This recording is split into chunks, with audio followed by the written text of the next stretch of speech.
ready for the fight. From the court to the field, they shine so bold. With every move, the stories unfold. We're cheering on the youth from the start to the win. Giving them the mic, let their voices begin. Interviews and highlights, we got it all. GN Sports Show, where the young stand tall. GN Sports, where the youth lead the way. Champions of tomorrow, making waves today. From ages 5 and up, we help them grow. It's their time to shine on the GN Sports Show. GN Sports Show. GN Sports Show. Good evening and welcome to another episode of the GN Sports Show with me, George Dublin. I'm Terry Andrew. And we have a really packed show here this evening. We'll be featuring Generation Next U15 player, Kaedin Hector. And also will be on the show with us is former Antigua, Leeward Islands and Combined Islands cricketer, Hugh Gore. And also, with us also will be from the Antigua Barbuda Bodybuilding and Weightlifting Federation, Ambassador Melissa Seaforth and Tariq Kienesberger. We'll be here talking about some bodybuilding and weightlifting here with us. And the usual, to close off the show, will be with us is Dr. Rick. So you've heard we have a packed show for you coming up. We'll be right back. Our vision is to become the premier platform for showcasing and empowering young student athletes, providing them with the tools and exposure to excel both in sports and life, while shaping the next generation of confident, media-savvy leaders. The GN Sports Show is dedicated to highlighting the talent and stories of young student athletes across all sports disciplines. We aim to equip them with vital media exposure and public speaking skills, helping them grow into confident individuals both on and off the field. Through engaging interviews, mentorship, and real-world media experiences, we strive to foster personal and professional development that supports their athletic journeys. Welcome back to the GN Sports Show with me, George Dublin. And in our Spotlight segment, we are spotlighting Generation Next U15 player, Kaedin Hector. Good night, Kaedin. Good night. How are you doing this evening? Good. All right. So it's nice for you. We're excited for you to be here on the show, Kaedin. We really appreciate you coming here this evening, right? So what school you attend, Kaedin? Serenova Richards Academy. And what farm you in? Second form. And so that's a secondary school, you say, right? So do you play football for Serenova? No. You don't? Oh, so what age group are you in on the 15 at Generation Next? And who's your coach? Coach Sauer. Who? Sauer. Speak up, Kaedin. Coach Sauer. All right, thank you very much. Is Coach Sauer a good coach, Kaedin? Yes. You paying attention? Sometimes. All right, I like that answer, because that's the truth. That's definitely the truth. So what position you normally play, Kaedin? Left or right wing? Left or right mid? Wing. Wing. Oh, okay. And you're like, why you choose to be a left or right winger? Because I have a feeling that I can score goals, but I need the right opportunity so I can do my best. Okay, that's all right. So how long have you been at Generation Next? Is this your first year, or did you start from U9s, come up, or you started at U15s? First year. This is your first year? So how you came to know about Generation Next? When I attend primary school, some of my classmates mentioned Generation Next and said I should start playing for it. So from that, I left primary school, I started playing for Gen X. Okay, cool. And you've been enjoying it so far? Yes. And you're in what farm at Serenova? Second farm. Second farm. So by the time you get to third farm, you should be playing for Serenova. You think you'll be good enough? Yes. Who is the coach at Serenova? I don't know. You don't know? So you don't follow Serenova's team? No. Come on, man, kid. That's not good for a footballer. If I'm going to a school, I should be following the school team, so I seen how they play and know their record. So if they're not doing good, I can tell myself, all right, when I start to play next year, I'm going to make them a better team than they were last year. You don't think that's fair? I believe so, yes. Okay, all right. So what's your favorite subject in school? Okay. Research.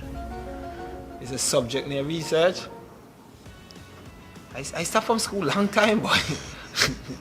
all right. That's cool. So who is the teacher in research? Miss Lloyd. Miss Lloyd. And in second form, like how much subject, when I went to school in second form, we did like about 13 subjects, I think we was doing in second form. How much y'all do now? 15. 15? Where you get time for all them subjects, Kaedin? I don't know. Yeah, that's a whole lot of subjects. So, are you interested in, like, I know you're interested in football, your generation next year, and I'm sure you're definitely interested in playing for the school, right? So that's why you're going to generation next year, you could build up your talent so that you could represent the school. Because the best time to represent any school team, I believe, is from third form to fifth form. By the time you'll be fully matured, have a better understanding of what's going on and things like that. So as Snowville, how they do in the league, you don't know? Oh my. I don't know nothing about that football team. You don't know nothing about that football team? Alright. Well, at Generation Next, we have a league that we just do every year. And if you're in under 15 and Coach Sow is your coach, that means you're going to be playing for me. Yes. And our league just play in February. You think you're going to be ready to impress Coach Sow when that league start? Yes. And why you think that? Because Coach Sow gives good sessions, or because you're determined to be a good footballer? Which one? Both. Both? Ah, that's my boy. And how they say don't talk much, kid? Tell me. All right. So, like, what's your you say your favorite subject is research. So, what do you think you want to be after you finish on school? A football player. You want to be a football player? Wow. Okay. And so you're back a team in like English football, Spanish football. What's your team in English football? Team English. Barcelona. Oh, you like Barcelona. So in Spain, you watch more Spanish football than the English. Yeah. And who's your favorite player in Barcelona? Barcelona. Lewandowski. Lewandowski. So they're like the big forward, the Poland international. Yeah. All right. So you was watching the football that just went on the other day with Jamaica and Curacao, World Cup qualifiers. I didn't get to watch. You didn't get to watch. Yeah, Jamaica didn't do so well, but it is at least the Caribbean team is in the World Cup, which is Curacao, so that's a good thing. So you're going to be tuning into the World Cup. The World Cup is going to play next year in USA, Mexico, and Canada. So you're going to be tuning in. Yeah, I'm going to try. So you need to find out. Do you know what country Lewandowski play for? He plays for Poland. So I'm not sure if they're in the World Cup, but you should, so that's what you do when you have a favorite player or a person that you like. You try to get as much research as possible on them. You understand what I say? So you know who they play for, where they're from, that kind of thing. So it gives you a better grasp of what they're doing, and you'll be able to relate, a little better with them. Okay? Yes. All right. And with that, we'll take a quick break and we'll be right back.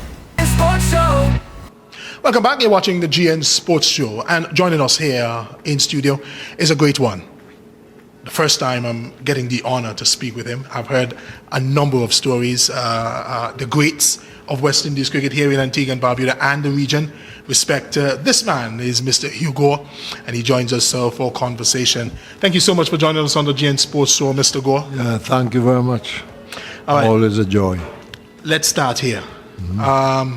Cricket, that seemed to be your game. This Bible. Yes, let's talk about cricket. You getting into the sport here in Antigua and Barbuda. Well, my dad Leo Gore played for Antigua and played for the Leewards and the Combine Islands. He was first person to make a double century in Antigua. He was a World War veteran too. I'm very always proud to say the first black sergeant major of the Canadian Army.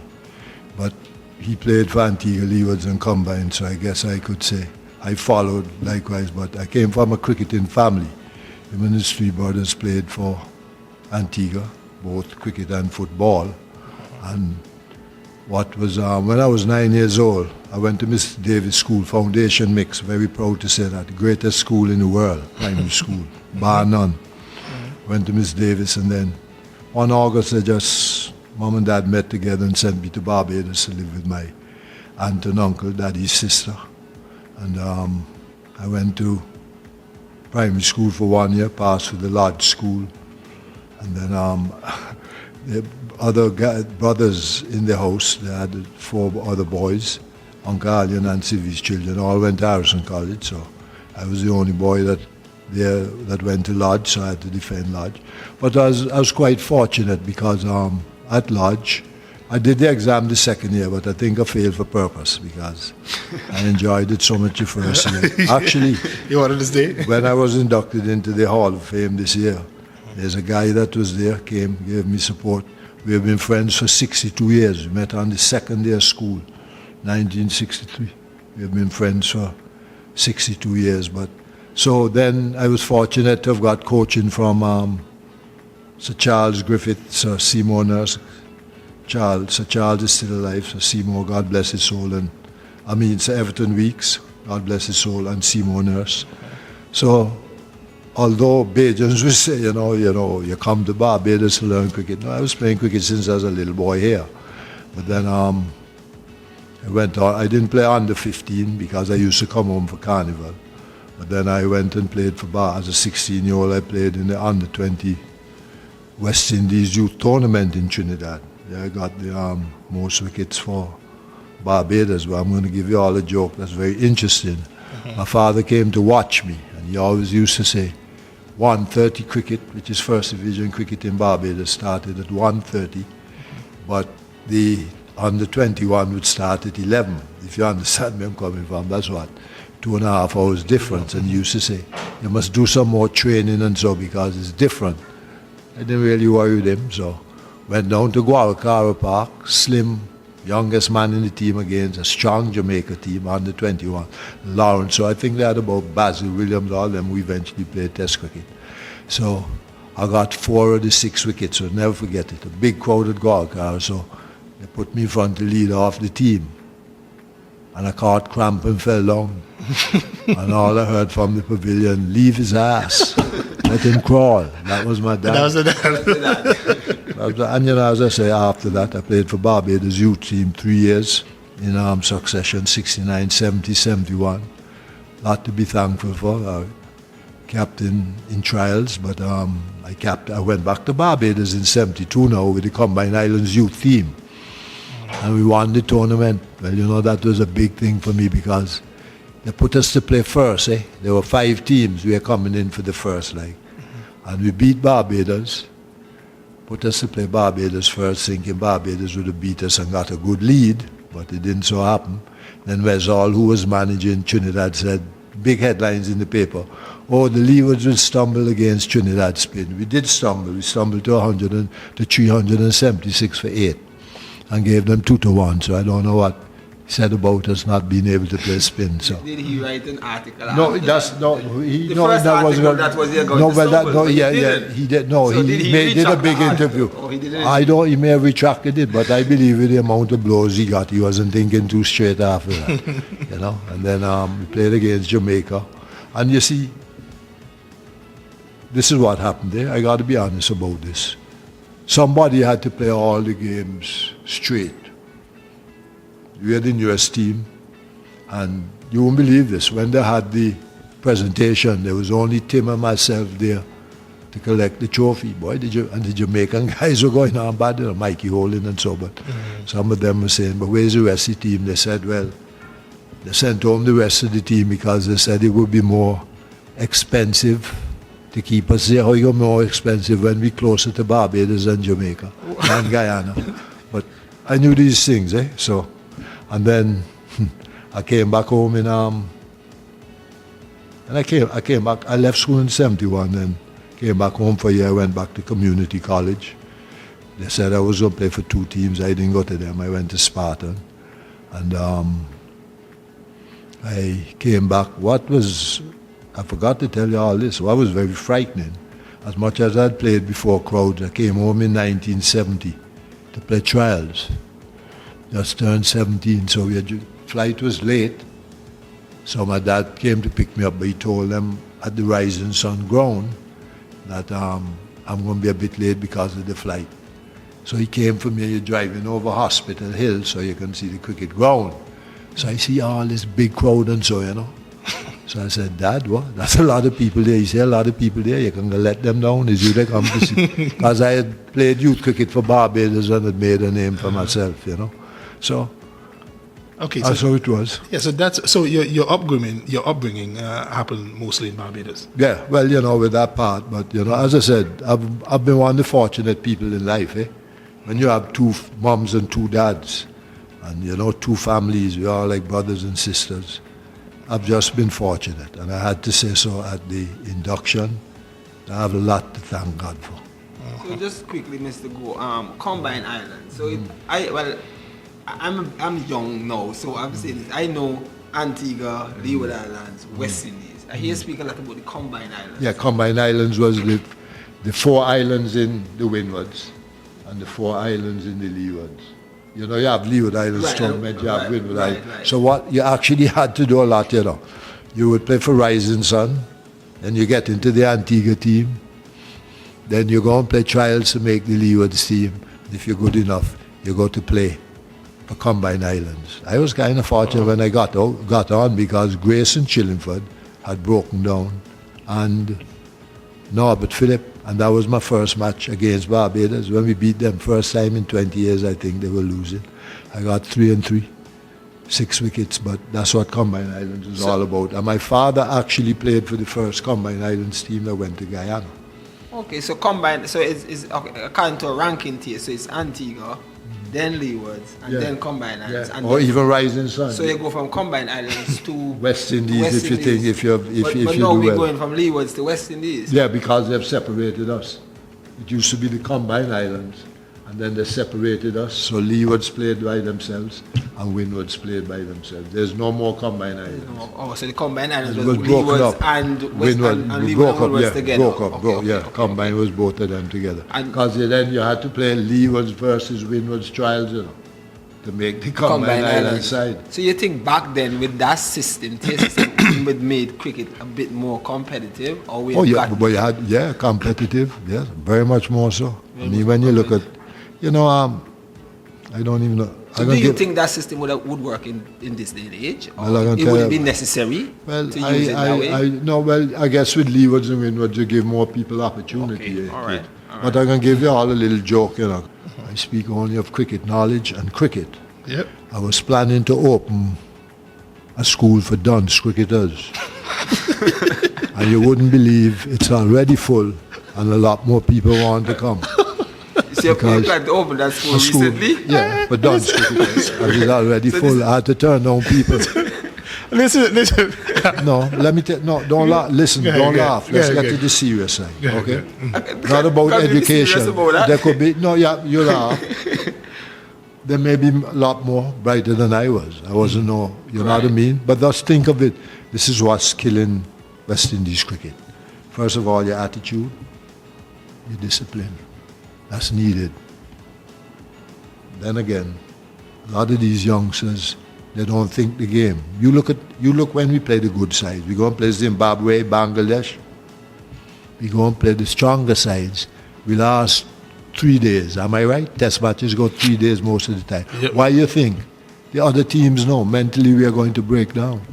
Mental. That's where it starts up here. And another thing I say, when I tell Andy, Vivian, Mikey and them this all the time, people don't like to hear it, but this is what I think. Okay? They tell you have to have a level 3 to coach. I guess you've heard all of that. Right. Yeah. As my friend Victor, he said, and he's so right, what level 3? You need a level head. And he's so right. But look at this. I don't know how many of you all know this. The West Indies team under Lloyd, Eva and Viv, do you know it's the most successful sporting team in the history of the world? Ahead of the Boston Celtics that won 12 championships.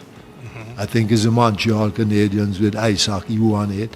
That, go and check it out, that the West Indies team under Lloyd and Vivi, that period, is the most successful team in sports history. You just think of it.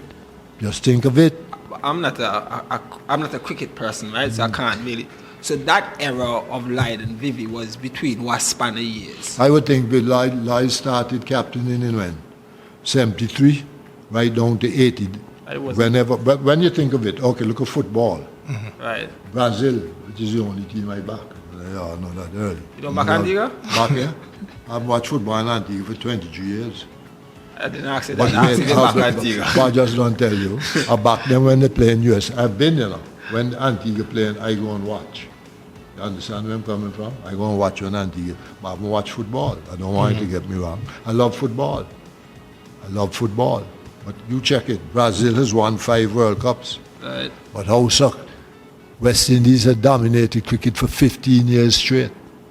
No, just check it out. That's what I mean by the most successful. Right. You're right. You know what I would love to do? You see, even with football and so, even with cricket, my joy is to go and talk to young people. We'll have a lot to contribute in speaking to Me and you have had generation. conversations. Right. And these conversations has been stemming from since the late 90s. Okay, go ahead. You understand? Yeah. And I've always respected you. Always know. You remember when I met you once? That's what I told you. Yes, you did. Good person. So, in your cricketing career, and as you say, combined schools, combined islands, yeah. Leeward Islands, and you ever played for? You never got your West Indies. No, and I will tell you this. I believe I had the ability to get further. I was told. Yeah, ability That to you had get the ability to further. get further. I captained the West Indies youth team too, What which was age a group? plus. When we played against Australia under 19. And how did that go? Oh well, it's the Australia senior team. After they Against played our under 19s. under 19 West Indies youth team in Barbados. And I'm gonna give you a joke about that. I played against Australia. I think I got 3 for something and 1 for something. So we got to Barbados. And this fella, Imtiaz Ali, he played for the West Indies. Remember, Vivi went and played for West Indies A team against Australia in Montego Bay. I think he had 4 fours or whatever. So when we went to Barbados now, you know, the game started and so I watching him going on with his... That's the Australian? No, this is Imtiaz Ali, because he got 3 right. wickets against them. Okay. But I got 3 wickets against them the following game here. But, you know, I'm the captain and he going on with this. And I watching him, you know. If he should have get bowling when he feel he on board, but there's a captain out there. So I send him to 3rd man. And Michael hold him bowling. I send him down to 3rd man. And then when I bowl him, I send him to 3rd man. And I say, come on, hurry up, you keep him back the game. So he got an idea who Gore was. Not an easy person to deal with. But as I say, but I can tell you this again. Don't get me wrong, we're all sinners. But God had a plan for my life. May not have played for West Indies, but as a manager, I have made more impact on players than maybe I would have as a player. As a player. Lord, I have a plan for all our lives. Yeah, and I was told that you were like the disciplinarian. Oh, so yeah. when I'm the fun man too, you know, yeah, but so I don't make joke. yeah, so when you were the manager of the Leeward squad one time, but they said you held that position for a while as someone that But the younger ones can I have come up another to. record, you know. I win a double 94 in my first year and they moved me. See, I'm First year of outspoken. what? First year managing Leeward. As a manager? Okay. Yeah, won the double. So Barbados. you saw the heyday of Leeward Islands cricket when Oh, yes. all the greats. Yeah, oh yes. When all the you know. greats were there. I was talk about thankful. that time. I mean, when I went to manage, I was 40, you know. I managed Leewards before I managed Antigua. And 1994, I was the youngest manager there. Give you all another Manager joke. meaning you're coaching. Yeah, manager, coach. Okay, We didn't right. I have just a wanna- coach, I just so wanna make sure just that manager. terminology. Thank God. Manager Just differently. no, just manager. Okay. But you double up. Because I mean, you know, cricket, that's why I tell you all these 10 and all these people they have, but I back off with that. That's the West Indies board business. So I was made manager, and my first encounter, well, they knew me in Barbados, because I'd been to school there, so we had the hotel. And all the guys had checked in, made sure everything went well. So I'm there. So I saw a man come and stand up next to me. So I heard the lady behind me, whatever you call receptionist, say, hold on a while, Mr. Cumberbatch, just deal with Mr. Gore here. So I look at him and say, oh, you're Cumberbatch? And he said, you must be the manager, Gore. I say, yes. And I said to him, and let me tell you this, you know, you try to call Ambrose for shine in Trinidad, but don't try knocking here, you know. He's the umpire. And he's the umpire. Just told him I went to my room. That's how it And went. did he try anything? Try. What's Cumberbatch's first name again? Clyde Cumberbatch. Yes, okay. Yes. You know, he did us. We had Trinidad to beat in 4 days. But you know, if he come back for the 5th day, he can get pay.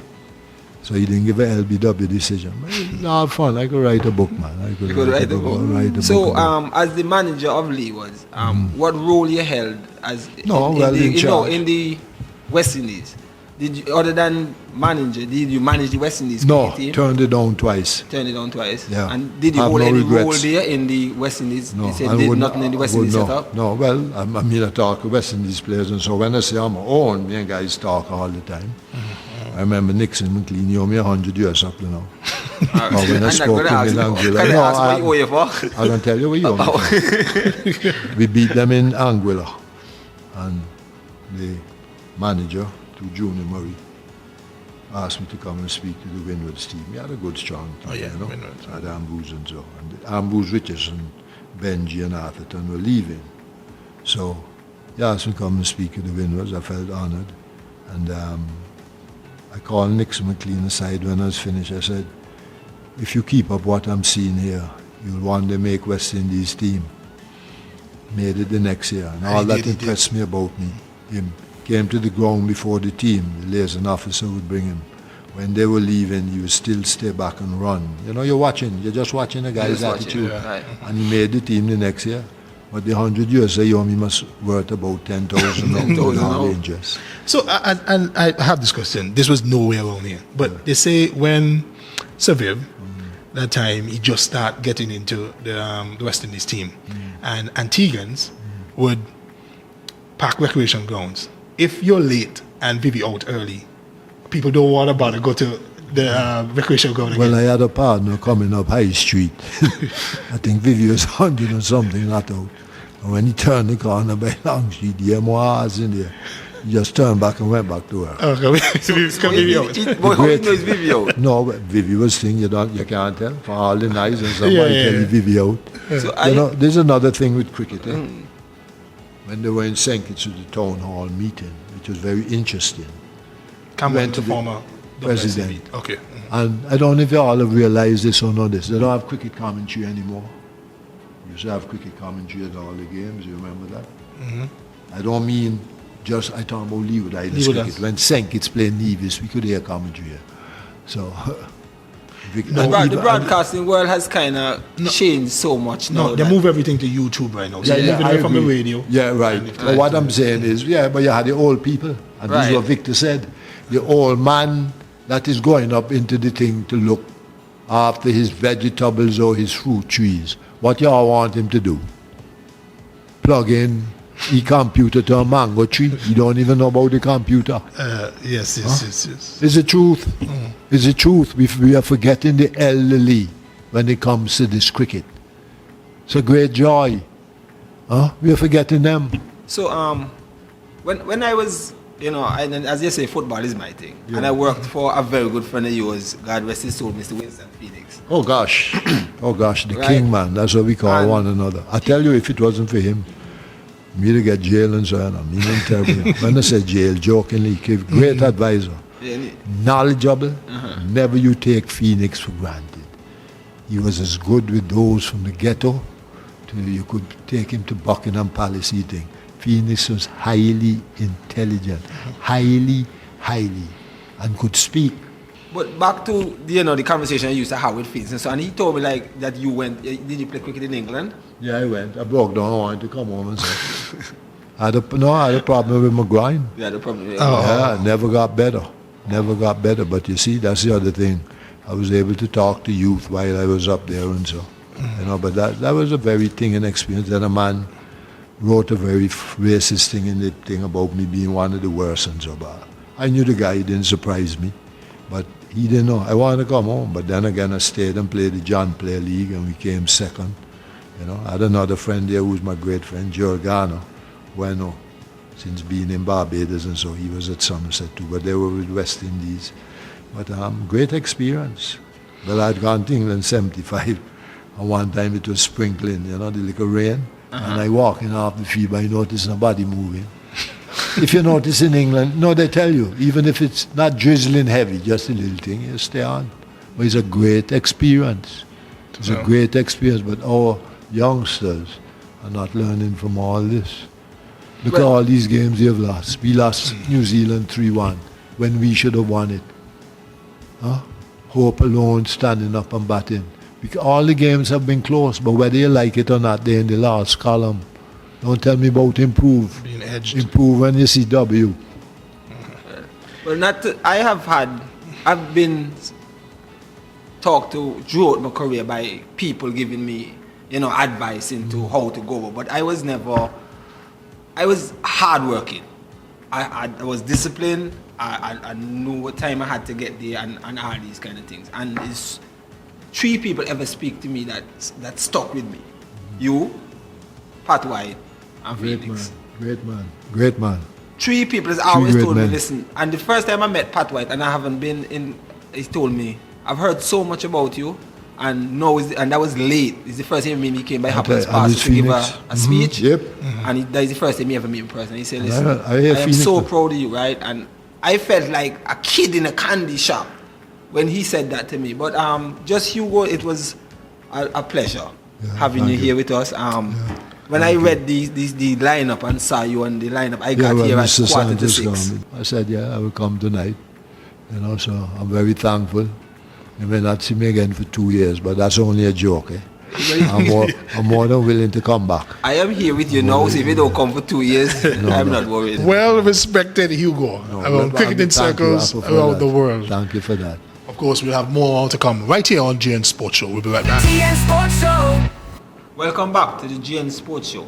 And on set with us are 2 representatives from the Antigua and Barbuda Bodybuilding and Weightlifting Federation, Miss Melissa Seaforth and Tariq Kienesberger. Welcome. Thank you. Ambassador Seaforth. Ambassador Melissa Seaforth. Hey, you guys calm down. Too much stiffness up here. You guys loosen up. Loosen up, please. Loosen up. How are you? You've been traveling the world with Antigua and Barbuda flag, I must say, doing your thing on the world stage. Let's talk about that.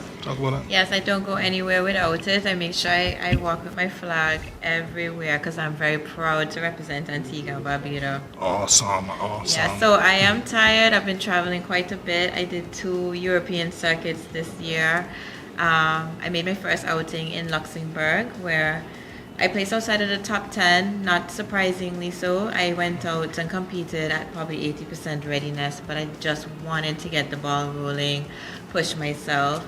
My first European circuit was in Italy, and then I went on to Opava. In Italy, I would have captured 2nd place in bikini and 1st place for my debut in Masters bikini. Then I went on to Opava. I placed 3rd there in Czech Republic. And my 2nd European circuit followed 3 weeks later, and it was the 2 World Championships. The first was Masters in Malta, where I captured the title for the first time, and then the 2nd stop was Bikini World Championships, where I placed 4th. Now, I mean, representing Antigua, that's one. Representing yourself, your family, and Antigua Barbuda Bodybuilding and Weightlifting Federation, and the other. Where does the motivation comes from for you to keep going? Because that was a hectic European circuit you did just now. Where is the motivation? I just want to, being hungry to do better and thinking that, hey, I can do better, believing I can do better, feeling like the work isn't done yet, and being willing to dedicate myself to the hard work that it takes to get better. Because I could want to do better but not putting in the work. But this year, my season was a bit condensed and very hectic in the fall because I had a lower back injury, a lumbar tear that I was training and trying to navigate, how serious is this and will I be able to compete in 2025? And then I had some immune system issues. I kept getting sick for 2-3 days every time I pushed in the gym. So I took a step back and said, okay, it's not over. The year's just started. Let's try and overcome these challenges. I was very nervous, so I never communicated it with anyone, and I didn't want people to deter me. Obviously you tell someone you have a tear, Yeah. and they're gonna be like, and you're trying to still compete. Where, when, which year? So I kept it to myself. I went to the doctor, did all the necessary things that I needed to do, went to the physio, but still trying to train around my injury, hoping that things would turn around, and it did. And it led to me having a very condensed year, but I'm a very active athlete. If I'm stepping out on the circuit, I'm stepping out. I'm not just doing one show, because one show does not really speak to the months and years behind the training. And if you know bodybuilding, the difference between 1st, 2nd, 3rd, 4th, and 5th, it's like 1 point. Tariq can tell you when he tells you about his experience at CAC, but it's very marginal. So I wanted to give myself enough shows, especially ahead of the 2 World Championships, and it definitely worked out for me. All right, we're gonna get the real Mr. Antigua back in here because it don't seem like he can lose locally, but in the region, but you get back there. But George will get you. Tariq, well, Melissa, I can't remember some of the things she said because she did so much. So you could just give us a brief rundown on your, the things you've been doing through 2025. Nothing close to what Melissa did. But still remarkable achievements. Thank you. And some that I don't even have. I don't have any local wins. Well, okay, fine. I'll take it. I'll take it. You'll take the win. Yeah. So I would have returned from a 3-year hiatus back to bodybuilding this year at the Antigua Barbuda National Bodybuilding Championships, which I would have competed in the lightweight bodybuilding category as well as the classic physique division. I would say, I guess I was successful.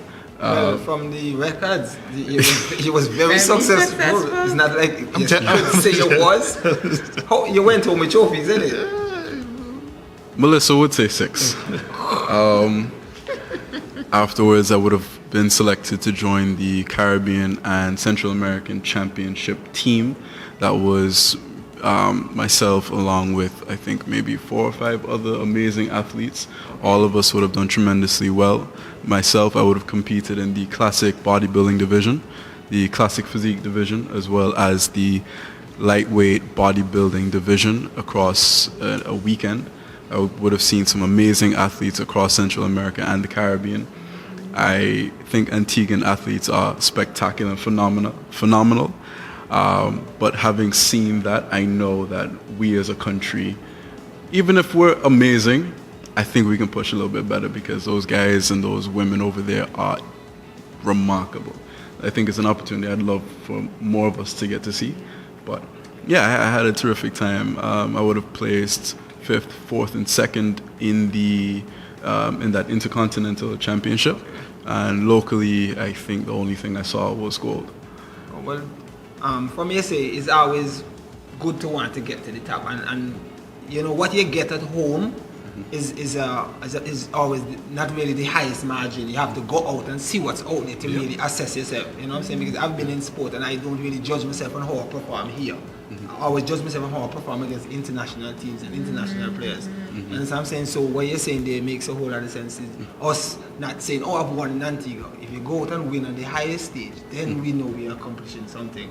And that's the right mentality. I really like that. I see you won best pose. I would like to know how y'all get that confidence to stand up there in a alter ego. How y'all manage that? Because I'm not shy. Yeah. I can't see myself standing in the stage in I can't see But myself, listen, some of them would dance too, as it poses and be dancing. What's his name? What's his name? The one from Antigua, the older Dale guy. Gardner. I think one of those. Yeah. But they would Tony Phillips. Tony, he does a little, he would be dancing to it. whining. I really do admire you guys at your level of confidence to go out there in just that. I think, at least for me, it's been evolution over time, because the first time when I was practicing, they were like, you need to do this more and do this. I'm like, I'm doing it 100%, but how you think you are coming across in your head is not how you translate on stage. You have to remember, it is a performance. You are executing. And I remember my first national, Dwayne, which is our head judge, he basically gave me feedback. Well, first of all, it's a bodybuilding show, so you need to take your time and show your physique. I basically came out there and I did my turns really quickly because I was like trying to hurry up and get off stage. And you can just so see it in my demeanor. As soon as I was finished, like I hung my head, and kind of went to the side. And it's just to show you, you really got to build up that confidence, and it kind of comes with experience. It goes over time, and then getting feedback, and then watching back videos, and realizing how you actually translated. You see, fast forward now, how many years in the business? You're walking on stage in Spain the other day, And you're coming out and you're smiling and you're doing your little thing. Definitely. And you're doing your stuff. No. It's a strength now. Now it's a strength. Like, I think that's what the judges love about my presentations the most. They say it looks like I'm having a blast on stage. I don't look nervous. I really am nervous, like in my stomach. We use that butterfly. Yeah, the butterflies, but I kind of learn how to challenge that energy and just exude, hey, I'm just really happy to showcase all my hard work. Focus on that. Nice. Is there a time limit when y'all go on? You have to be on and off by a certain time, or you just go out and, you know? So locally, they will tell you maybe 30 seconds or 60 seconds, depending on how big the show is and what category you're in. Because maybe in classic, they'll allow your routine to be 1 minute. Yeah. 1 minute, but bikini, it's like, you know, mostly quarter turns, and then your transitions is your personality. But every show is different. For example, this past World Championships, because the show weekend was so long and so many athletes, they tell you, hey, go out and you're doing 2 poses, front and back. Don't do anything else, front and back. So you have to be really flexible in the mind. You may have practiced this 30-second eye walk or 60-second eye walk, but you gotta have a backup plan, you know, to do just what's being asked of you. All right. So I mean, you've been to where it is the highest of the sport, right? What I'm wondering, you guys know the blueprint of how the guys should do, how the ladies should do in different segments. Passing passing on that knowledge to Tariq that hasn't been that far, and others that haven't been to the heights that you guys are. You guys doing that? Are you guys implementing So that? it's funny you brought that up, because me and my sister, we've been talking about, you know, what next year will look like for me, and I feel like I wouldn't say I've accomplished every single thing I wanted to do, but I've definitely have so much accomplishments. But it's more for me right now about passing it on, and we were discussing, you know, what ways and avenues I'm going to be able to do that. And I don't just want it to be bikini. I want it to be that all athletes can benefit from, hey, how do I go about picking my shows? You know, what do we were just talking, Tariq and I in the room, like, he wants my feedback on regional shows versus international. What do I think about the different territories, what they're looking for, let's say maybe in Germany versus in Czech Republic. It is different because the judging panel does change. So I do want to impart that knowledge. I don't want to announce how I'm going to do it. I haven't wrapped my mind completely, but that is definitely in the cards. So I'm so happy that, you know, you asked. Just to add on what Terry said, so is there like, how when you get into bodybuilding and weightlifting, is it from a certain age, or you all have like younger people who y'all are grooming into that particular thing? You know, like in football, we have younger age groups coming up and then reach right up to the senior national team in football. So I want to know if y'all do it that same way. There's young people within their teams who y'all are mentoring into bodybuilding and weightlifting and that kind of thing. Like this. Well, the Bodybuilding and Weightlifting Federation this year has brought in the children's category, where we did see a good turnout, and there's some amazing talent that is currently budding and hopefully can continue the sport in Antigua.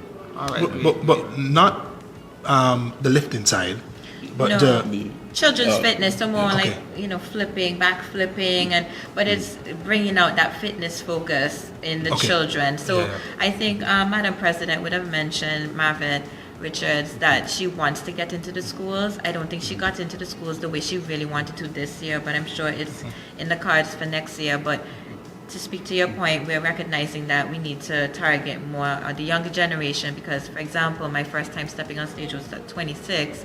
I mean, I didn't really have much of an athletic background, so I'm already starting kind of, you know, with a step back. Tariq, your first time competing, you were how old? 21. 21. Yeah. So that's a good age to get into it, because I'm pretty sure he looked really good his first time out. So I'm assuming he has an athletic background or just really amazing genetics. But yeah, we definitely want to see more people get into bodybuilding. We don't want the sport to die, so. Yeah, and you guys being at the top of it, I'm sure you're even attracting more people. Because we saw at the local championships, a number of the girls, ladies, new ones came on, and we were like, oh, nice. But this is the thing, and I don't know if you ever got this before. When so many of you gone on to post status, and you can't compete in the local competition, you need someone to fill that void. Definitely. We see not a lot of you compete on the post status every time. You know, one will go here, one will go there, and so getting a post status is, yes, we want the post status, but You think, What are you doing on the pro circuit? Yeah, what are you doing on the pro circuit when you got that? Because you can't compete here locally anymore. But do you guys have that conversation like, hey, I'm going to go for my pro card. It's good to get my pro card, but what am I going to do with it when I get it now? You know, you guys have that conversation with some of them, and I'm sure I've you had want with the pros, a few of the pros. Some of them, I think, would have said, "Hey, I just want to get the pro card. Like for me, that's my graduation, and I'm satisfied." And then there's others of us who want to go forward and like make a career in as a pro. And you know, unfortunately, some of us, life happens. So some are, having children. Some, yes. Life has a bit to do with it, but it's not cheap to do this sport to begin with, and then to go out and an athlete who maybe steps out on the pro circuit and doesn't get necessarily the placement that he or she wants on the first or second go around may take a step back for a year or two. Yeah, this is to too really much on me. Really perfect the physique, because they want the next time they step out that it's favorable you're being in the first call-outs. If Tariq gets his pro card, let's say got it at CAC, you might not see Tariq for the first 2 years. Tariq might say, "Hey, I want to put on maybe 5 kilos. That's 10 pounds, over 10 pounds of muscle." So he's, competitive with the pros. Nice. So for the men, I would say they would maybe take a break. I know for other pros that we have, they took it and that was their graduation. Like Steve Williams, he would have won a master's pro card, but I think he's Yeah, and he's been in the sport since eons. So you know what I mean. Since I was a kid, he's been winning National Sportsman of the Year. Exactly. Back that time. Coming back from I guess a hiatus, getting the pro card was more of a, hey, this is the icing on the cake. I'm just saying that, solidifying, his greatness. So how do you get the pro card? In some instances, to go pro is to get to that level where somebody's paid to do something, or it's more of a profession, right? So how do you get that pro card? Well, naturally, you have to be a member of the Bodybuilding Federation. The local one? The local one. Right. With a history of competing such that you can be sanctioned.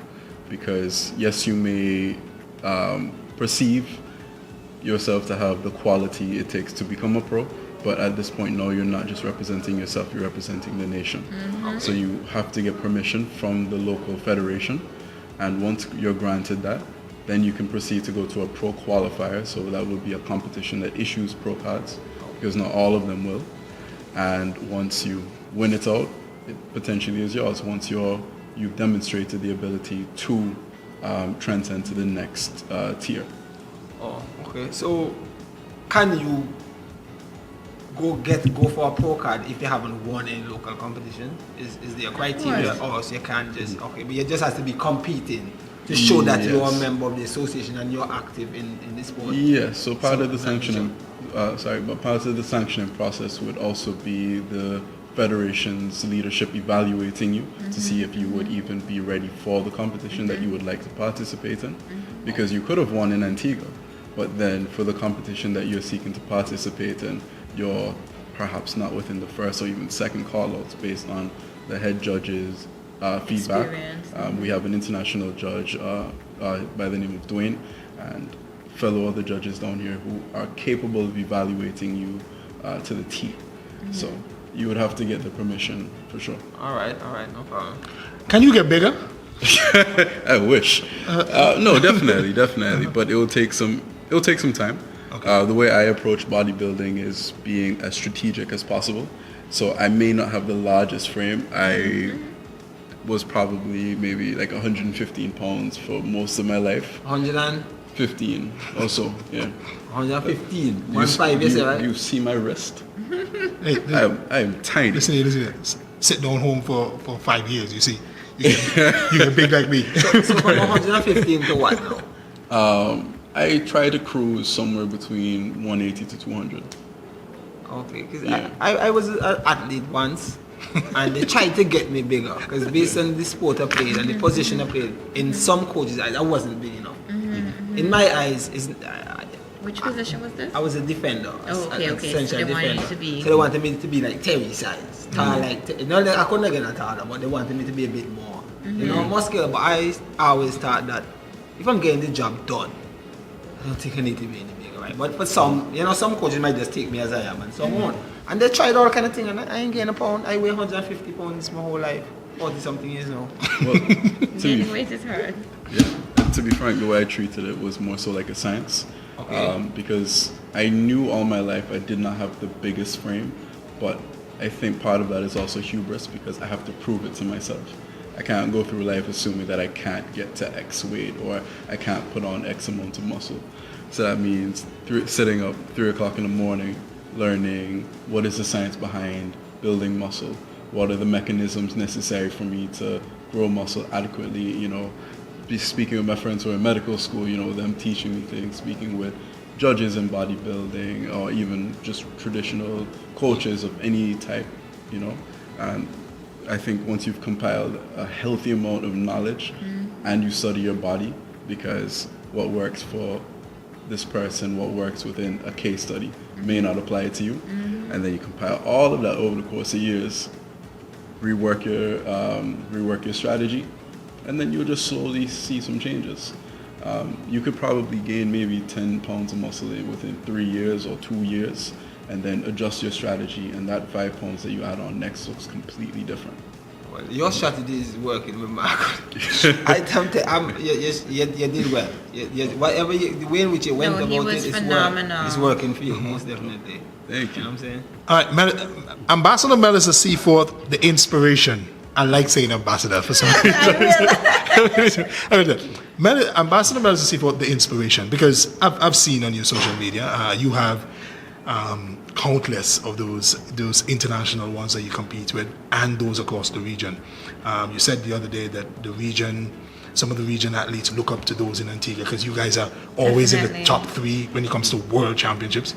I mean, sometimes, at one year, it was you, Kimberly, and your sister in like the top 5 of the world Top 6 of the world, yeah. in the world. And when you think of that, you think, this is the world we're talking about here, not just Caribbean, Antigua, down there. This is the world we're talking about.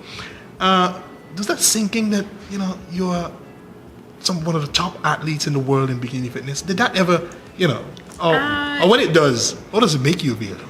Okay, so I do have a little bit of imposter syndrome because sometimes I forget, you know, maybe how much I've accomplished. So even going to this last one, people would come up to me, barely speaking English, trying to explain to me how much they, you know, admire me. And I'm always taken back because it's just like, I just feel like I'm a regular person who just works hard and coming out here and doing my best. And to realize, I guess, the impact you're having on, you know, the federation, the athletes who are in your category, it's really something that I would never get tired of, to be honest. But I think, to your point where Michelle, Melissa, Kimberly, and I'm just going to encompass that for a second, I think that something I just want to share is that we never were against each other. We never teared each other down. It was, if we got a bit of information, we shared it. So sometimes, yes, we're competing against each other in terms of on that night, on the stage, we're bringing our best, but it doesn't mean that we could not have collaborated to get to that level, because that level took feedback. We have robust discussions. I remember that year, well, how are we going to get there? Hey, we need to overnight here. Well, what's the best way? If we got any bit of information, we shared it with each other. And I feel like this is where it's no man is an island comes in. Yeah. And I think something that the other islands have taken from us, watching our camaraderie that we have built. Yes, I mean, I'm not telling Kimberly how much rice to eat, and Kimberly's not going to tell me to flex harder. But we are understanding that we all have a role to play. We are all impacting the sport differently, and you know, different girls look up to different athletes for different reasons, right? And we all have something to bring to the table. We're all world-class athletes. At the end of the day, we're representing Antigua and Barbuda. I remember going to Barbados to compete, and they literally commended us for, you guys literally help each other backstage. And whereas the Bayesian athletes were like one in one corner, one in the next. It doesn't have to be that way. But I think it takes a special type of person, and, you know, leaving your ego at the door and not feeling like helping Tariq oil down is going to take away from my performance. You know? So, I mean, we're coming from a small country, but like Tariq said, I think we are very impactful. It's just we need the opportunities, and I'm telling you, I'm sure Tariq feels the same way, because I'm sure there's a lot of guys that in his inbox after he won that double title at nationals and saw him going to CAC. They, you know, you get admirers quickly, but it's really for us to, like, you know, impart that positivity, hoping that we, you know, inspire others to be the same way and even better, because we want our sport to grow and we want other Antiguans to go out there after us and make an impact. Tariq, and we need our guys. We need our guys out here more. I mean, Bernard would have went on the circuit and been very active. I mean, it was short, but it was super sweet. I think, you know, he captured his titles. He flew our flag and represented, you know, our male counterparts, and we definitely want to see more males, of course, step forward. All right, this is my final question, and permit me to ask this, because I always want to ask, but you just never had the occasion to. What does Rosianne Warrington means to you? She means so much, and I'm glad you asked. Someone I don't speak about often, because she was just in the first maybe 9 months or to a year of my bodybuilding journey. But I was with Adrian Merrick, who was my trainer and who has been my trainer for the greater part of my career. And he doesn't know anything about pose. He said, listen, I don't know anything about the girly stuff. You need to find who's...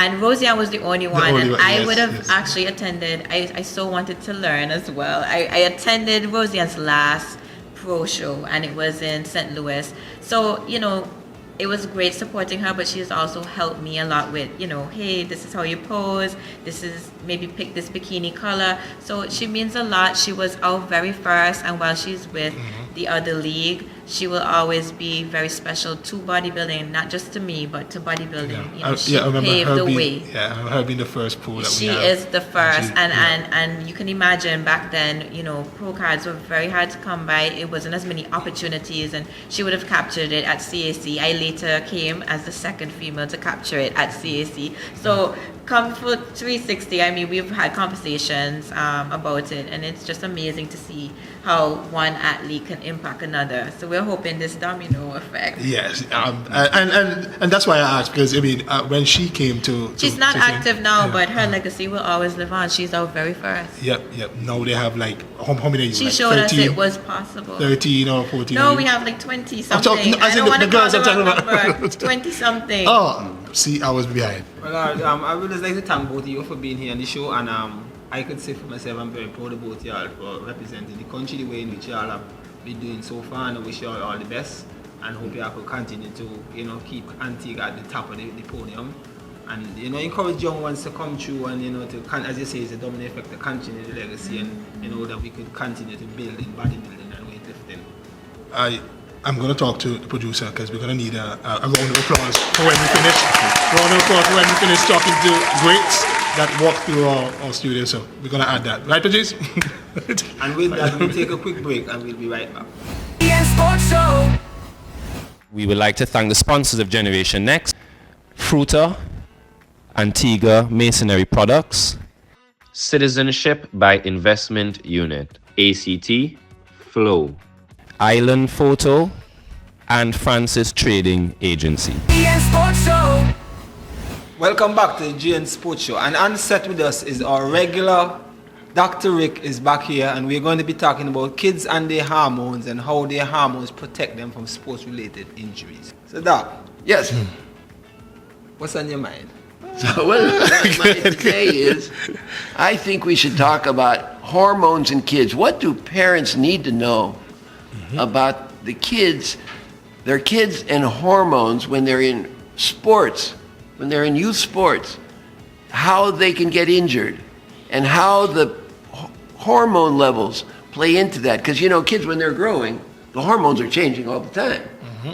So that makes them more susceptible to injuries at sometimes versus another time. So, for example, let's say a kid is going through a growth spurt. What's going to grow more? Does the body grow equally? No, body doesn't grow equally. The bones grow faster than the muscles and the tendons and the ligaments. Bones grow faster. And so, when the bones grow faster, you get these conditions where the bones start jutting out. Have you ever seen kids' knees and you'll see the kids where the bones are sticking out through the skin a little bit. Well, look at it and you'll see it.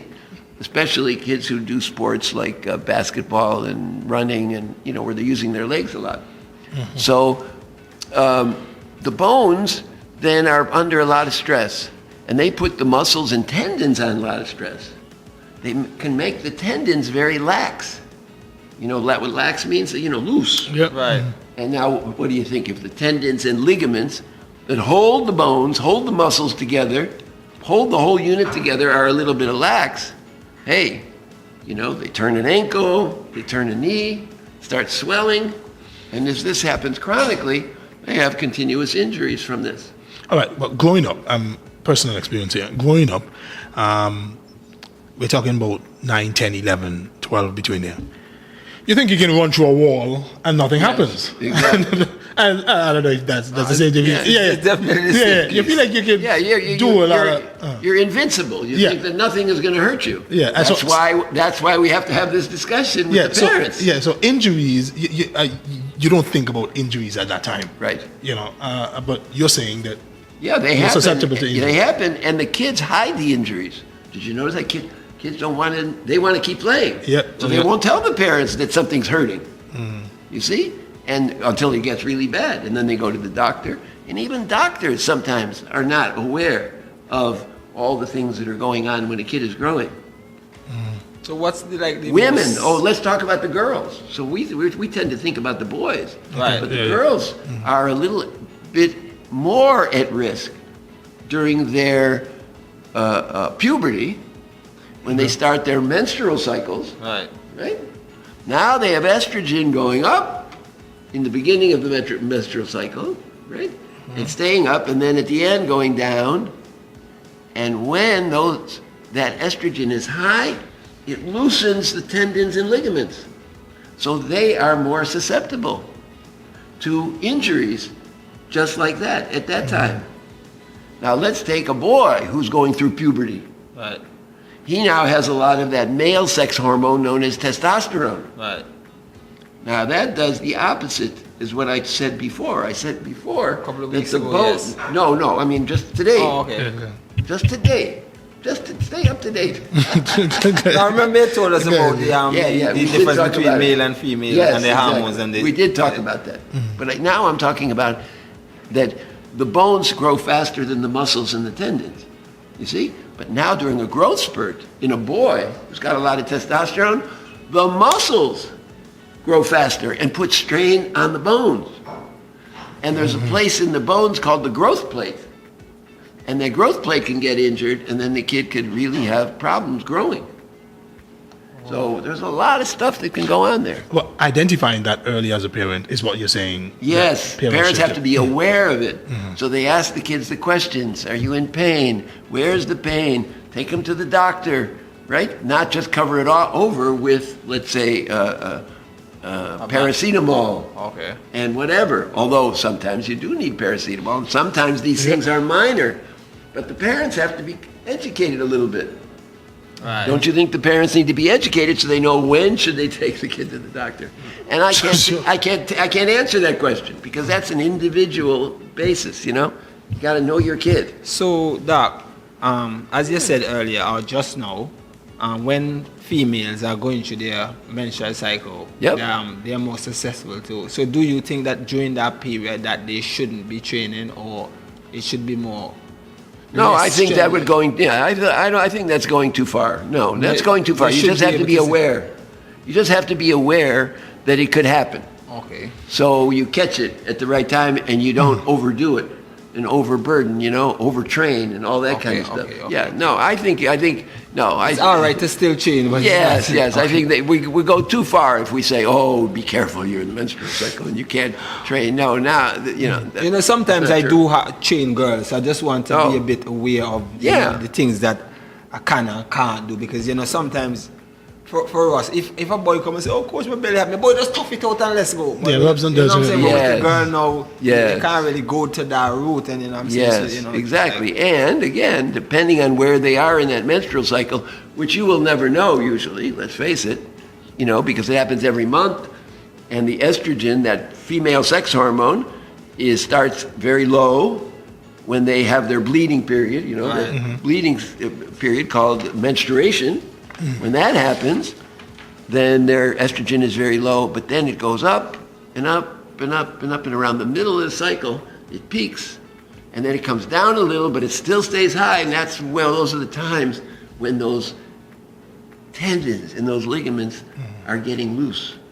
You see, and that's when they're more prone to injury. Yeah, but as part of that cycle as well, there's a part where peak performance in a woman, and she feels, refreshed and even maybe appearance beautiful as well. But in athletes wise, in an athlete part, where like maybe she wanna run a little faster in a 100 meter, she will do better in a 100 meter at that level of the cycle. Correct. I hear you. This guy should go to medical school. Listen, you should go to medical. That's brilliant thinking. Absolutely, 100%. So there's a dome part of it. Let me sign you up. Can I sign you up? I'll get you a scholarship. Don't worry. I like how he thinks. He thinks like a doctor. A full scholarship? Full, baby, full ride. He gets a full ride.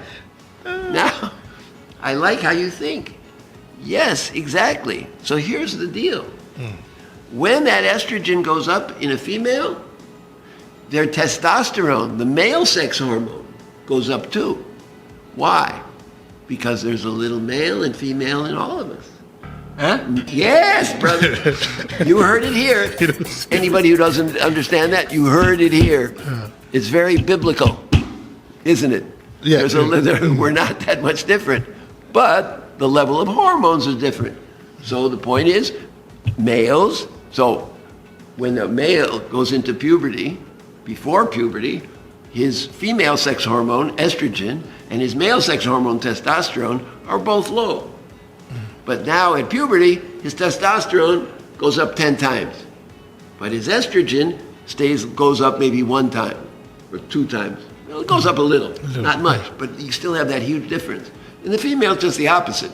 They start out the same, and now their estrogen goes up, and their testosterone comes up a little bit. Okay. Now, estrogen's not good at building muscle. Estrogen is not good at giving a female athlete that strength that she needs, right? Estrogen's not good at that.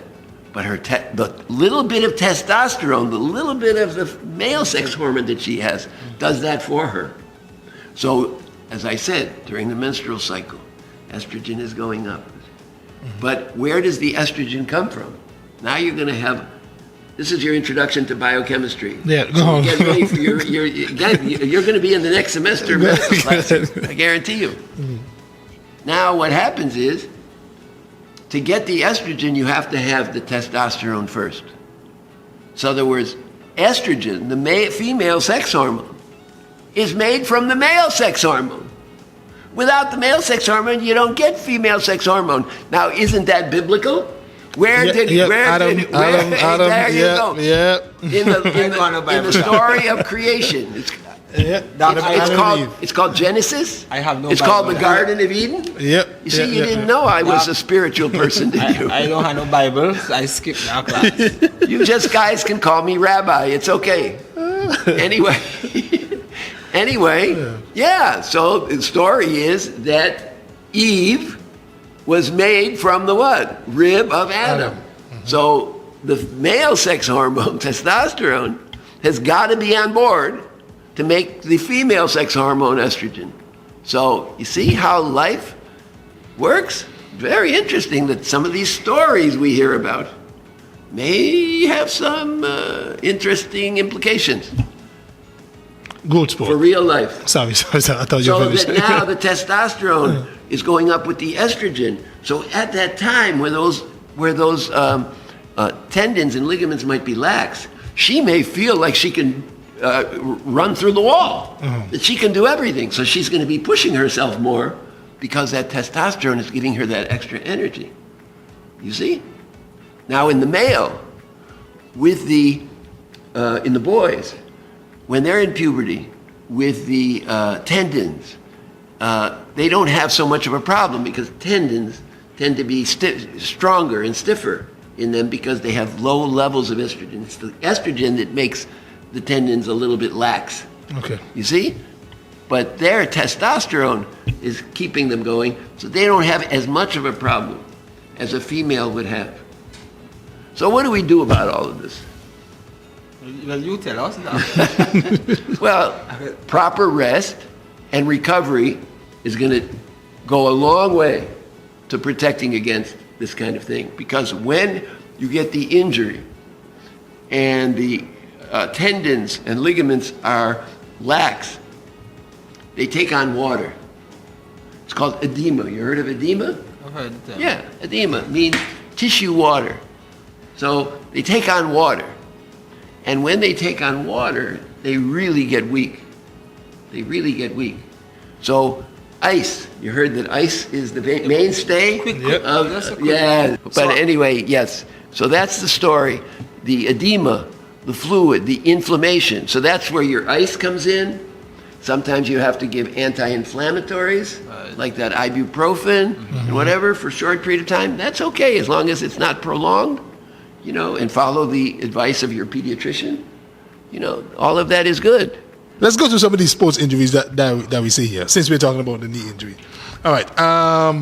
So I'm going to show my dense list right now. So Osgood Scalata. Is that it? Schlatter. Schlatter. Disease. That's what I was talking about when the knees are poking through the skin a little bit. Okay. And when the bones have grown faster than the muscles and the ligaments and the tendons. So the bones start sticking out a little bit. I do see some kids with some Yes, some yes. abnormal looking knee That's taps. correct. Okay, For them, that's normal. I just because thought that's, that was family genetics. no, that for them, that's normal. And it's- that's growth. Yeah, that's growth. Okay. Okay. And it will go away. Well, at least. But if you push those kids too much, then they'll have a chronic problem. That's why parents have to be aware of that. Go to the pediatrician if it's chronic, if the condition continues and there's continuous pain. All right. The heel pain. The sever's heel pain. Sever is a heel pain. Yeah, that's from the Achilles tendon, you know. Okay, at the Yeah, back. yeah, in the Okay, back. okay. You got to be very careful with that because that tendon, if it gets inflamed and it can rupture, that could end up being a lifelong problem because it's very hard to repair that. Yeah, in the back. And you spoke earlier about the growth plate. I think you said Yes, the something growth about- plates. yeah. So every bone, every one of our long bones, those long bones, like the leg bones, the arm bones, you know, the humerus, the femur, all those long bones, even the bones in our fingers have growth plates in them. Because these are considered long bones too, believe it or not. No. Right? Okay. And they have growth plates in them. The growth plates are made of cartilage. And so cartilage is easily damaged. It's not hard as bone, it's soft. So as long as the bone at the end, this is at the ends of the bones, as long as those plates at the end of the bone stay cartilaginous, in other words, they stay as cartilage and remain a little bit soft and don't get hard with calcium, like the adult bone is, the person will continue to grow. Okay. But if you damage those growth plates, now they're going to fill in earlier with bone, and you've stunted their growth. Just a quick jump, because I suffering from this one. Lower back pain. Yeah. So do I. And tall people generally do. But when I was young, I never had no back pain. I used to back flip, front flip, cartwheel. Yeah. I used to do everything that you shouldn't be doing. Yeah, and that's probably why you have back pain right now. but if I didn't get the back pain, then how I gain it now from? And I was young a long time. Many causes of the lower back pain.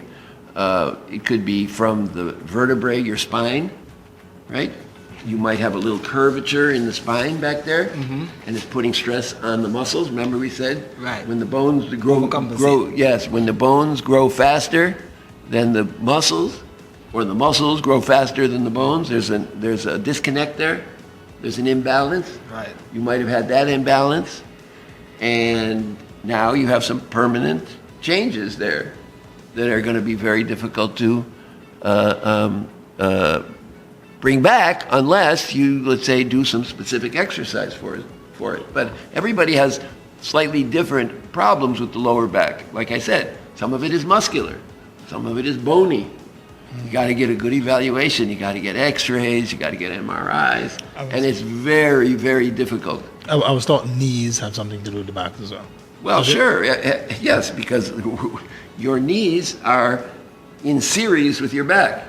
So think about your knees connected to your back through your hip and your femur. The big leg bone. Yeah. And so that's a continuous line of force. If you remember a little bit of physics, it's a continuous line of force. So when you have an injury to your knees, right? You're changing the line of force, your center of gravity changes, and it forces your muscles to want to bring your spine back into the same line of force that would be good for whatever sport you're engaged in, that was going to keep you from getting injured, that's going to make your muscles work and synchronize the best. Your brain is all doing that all at the same time. So if you let the imbalance remain, you're going to continue to get injuries.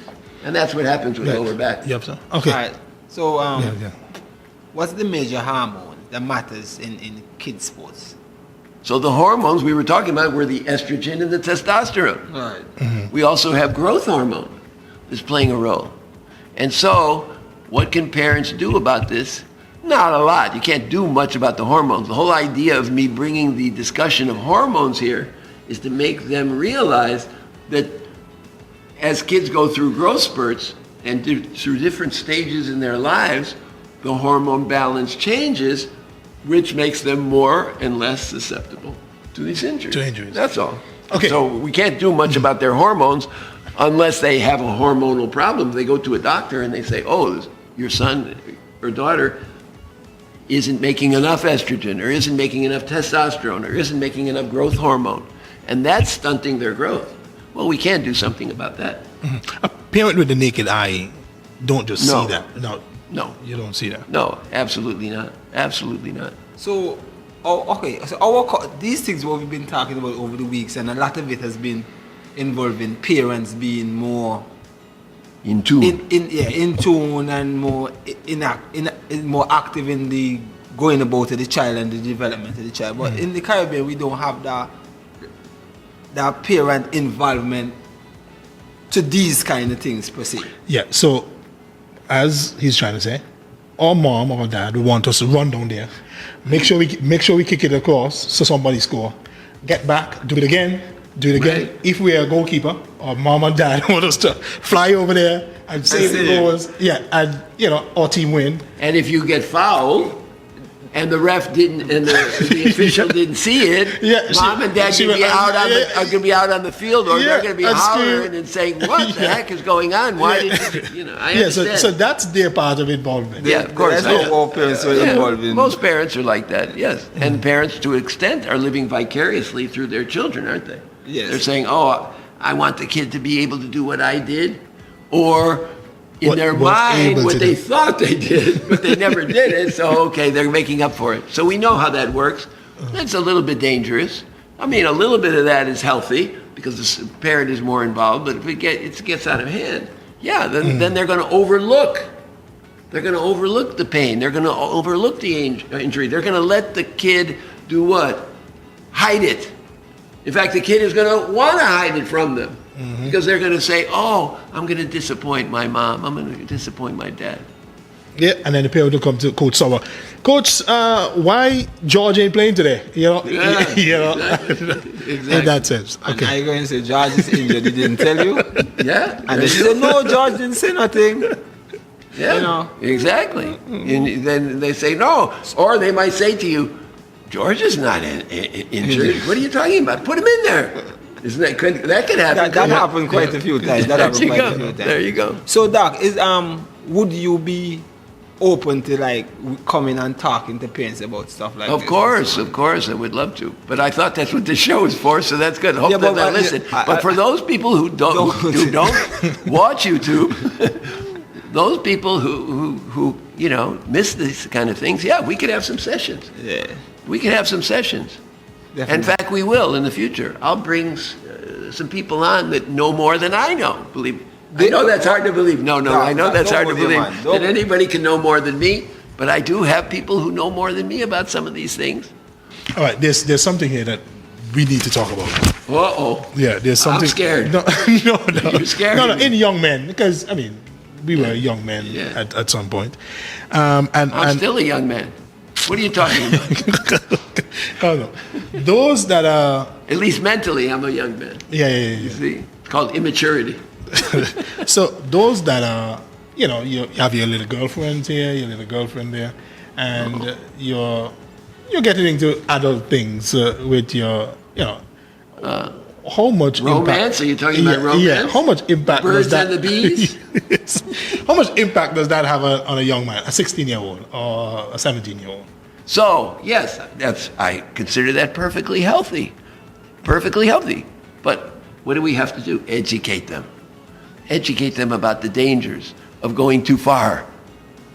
You see? Going too far.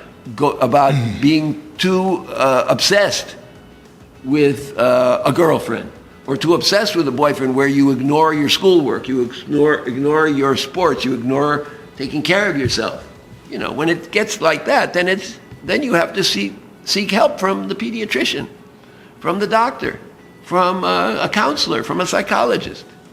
But under normal conditions, when the girl comes and sees the boy playing, or is even playing on the same team, do you have that here? Girls and boys play on the same team? Yes. At the younger age groups. Yeah.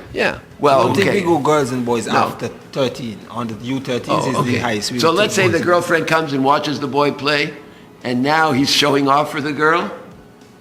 I see nothing wrong with that. That's great. To me, that's a motivator. By the way, when I played, and I still play. Okay. When the cheerleaders are there, I play better. So that means you play good at home. I play better when the cheerleaders are there. And so most boys are like that. Right. In fact, most girls are like that too. If their boyfriend is there watching them, they're going to play better too. So as you say, it's healthy to have that around. That's correct. All right. So Doc, magnesium. Magnesium? Yeah. Wow, okay. Is that basically a lubricant for the hormone system? Well, we can think about it like that. So all those hormones we're talking about protect the cells. We've got trillions of cells in our body. They're protecting the cells. We talked about muscle. You need to have strong muscles. You need to have synchronized muscles. You need to have synchronized brain working. You need all these cells. This is all based on cells. And what do cells work on? Energy. And what's the energy? What's the energy currency of the cell? Do you remember? No, I don't.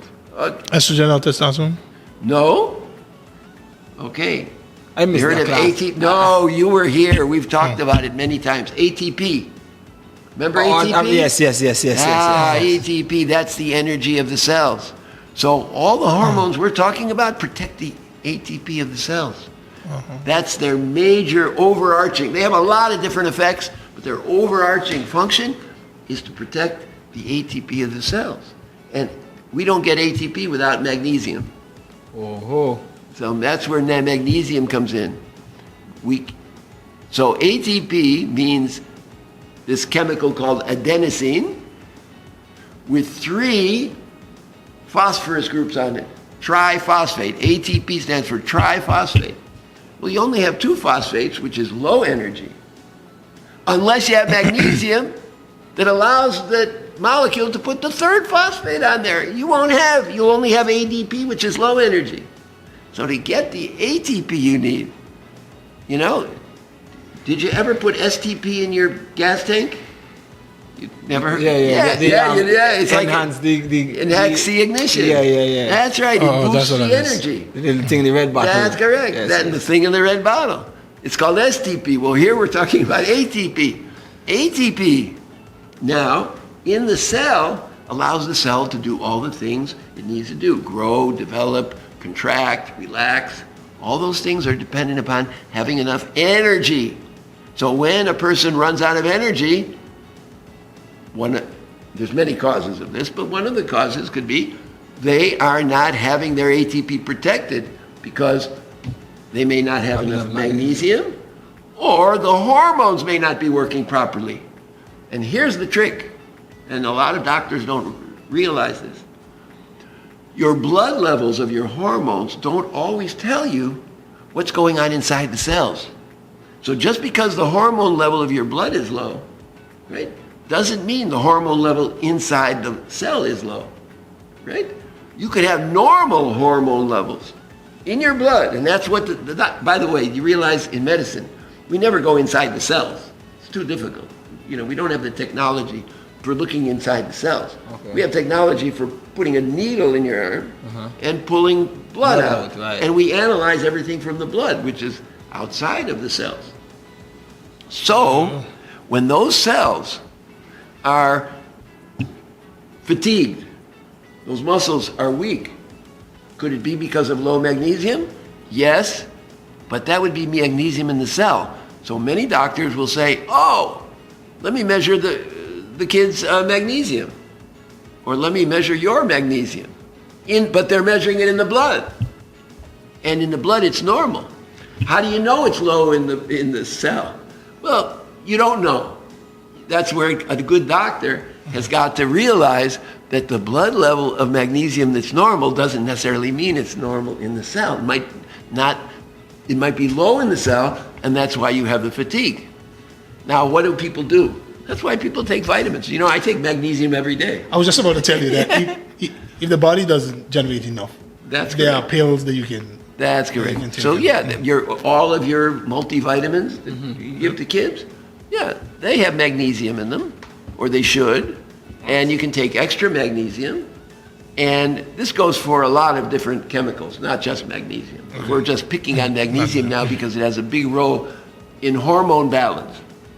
To protect the what? To protect the what? Not the STP, but the ATP. ATP. There you go. Oh, all right. He's going to medical. Yeah, definitely. So, Doc, it's been a pleasure again. It's always great to learn. Yeah, it's a pleasure again having you I here. love talking to you guys because you seem really interested. We are really interested, you know, because and we all want a career after something else. Yeah, and you know, we have young children growing up that we want to know. You want to be a better parent. Yeah. You know, Terry, he's very interested in that scholarship. So we're going to hold it to the scholarship. But Doc, thanks for being here. We really appreciate it. We're looking forward to having you again next week. Thanks for being here again, Doc. And from me and Terry and the team, we enjoy having you here. And with that, we'll take a quick break and we'll be right back. Well, that's our show tonight here on the GN Sports Show. We hope you've learned something from one of our many guests. We had a few of them, and entertaining, informational, and educational as well. That's all the time we have here on the GN Sports Show. I am Terry Andrew. And I'm George Southerland. We'll see you next time for another edition of the GN Sports Show.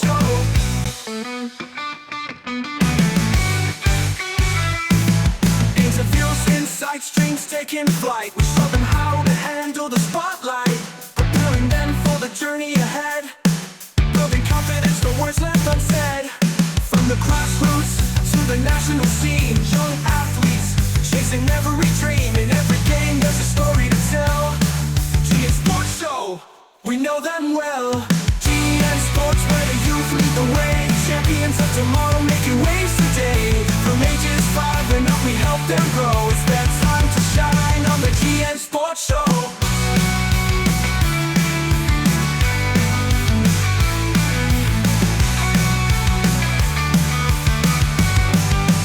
GN Sports Show, interviews where the youth lead the way. Champions of tomorrow making waves today. From ages 5 and up, we help them grow. It's their time to shine on the GN Sports Show. GN Sports.